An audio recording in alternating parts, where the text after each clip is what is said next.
Hi, my name is Frances Morato, and this is a story about my culture and how it defines me. I am defined by the culture that surrounds me. It is the beautiful island where I was born that I call mi Borinquen, which is known for its enchantment, history, landmarks, life, music, and delicious cuisine. It is my native tongue of Spanish and my second language of English that I use on a daily basis to communicate with my family, peers, and my community. It is the religion and faith of Christianity that I believe and practice on a day-to-day basis. It is the food that I cook and share with my family and friends. It is my love of music and dancing. It is the city in which I currently reside in. But to me, the most important part of my culture is my family and the traditions we build upon throughout the years.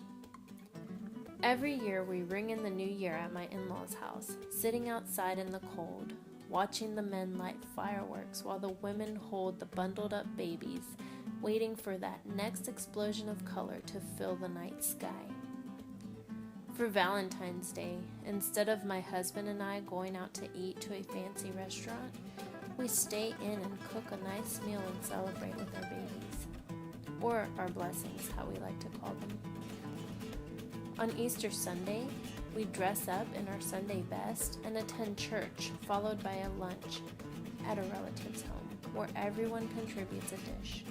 And once everyone has finished with their meal, we have a huge egg hunt for the little kids, while the older kids, including the adults, have a war full of confetti eggs, or cascarrones. On Mother's Day, my husband usually has a day full of family activities where I get pampered all day long. He prepares the meals, takes care of the kids, cleans the house, and just makes sure I don't have to lift a finger. Sometimes we alternate which mom's house to go to, or we just do our own thing, like going out for some ice cream.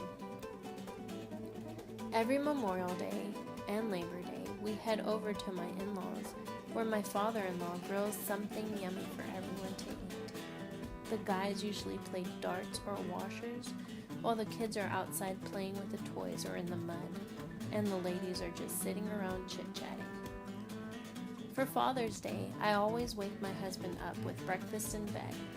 I usually let him pick what he wants to do, whether it's a day of doing absolutely nothing, since he works 6 to 7 days a week, or to go hang out with his stepdad. On 4th of July, the women take all the kids to the pool, while the men stay back grilling dinner.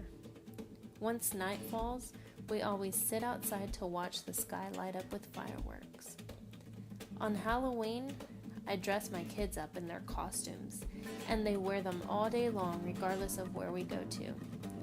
The grocery store, Target, the post office, anywhere. I love seeing my daughter's face light up as people admire her in her costume and give her compliments. At night, we start out trick-or-treating on our street so that my husband can join us.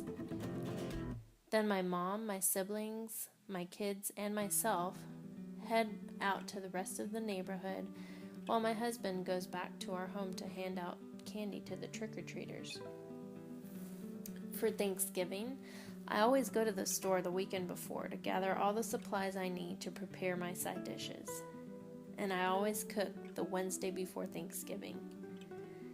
On Thanksgiving morning, we wake up and get ready and go to my husband's grandmother's home, where everyone gathers for lunch. After we have eaten, we usually just hang out for a while catching up with family, and then we play volleyball in the backyard while the kids play on the swing set or trampoline. Later that evening, we usually head over to my mom's house to celebrate with them too. My husband is off that entire weekend, so we usually buy our Christmas tree and start decorating our home for Christmas.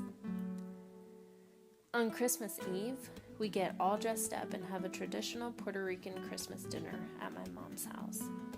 We always watch a movie while the kids play. And then at midnight, we open presents. On Christmas Day morning, My husband and I always wake up early to assemble any of our children's gifts that need assembling. Then we wake them up and open all of our gifts together. After our gifts are opened, we get ready and head over to my husband's grandmother's home again, where we have a brunch, we open gifts for the kids, and then the adults and teens play White Elephant. After all the games have been played and all the presents opened, we head outdoors so that the kids can break a piñata. After all of those activities, we head over to my in-laws' home, where we change into our PJs and do our gift exchange there too. We usually make a few appetizers to snack on and build a fire in the fireplace and outside in the pit. Sometimes we even roast marshmallows and make s'mores. Another big part of traditions in my family are birthdays. I always make sure that my children get a big birthday party because their birth is a huge blessing to me due to my fertility issues. I know there are many families who don't give much importance to holidays or birthdays, but to me, it is part of what defines my life and my culture. All of the traditions and memories continuously live in my mind, and most importantly, in my heart.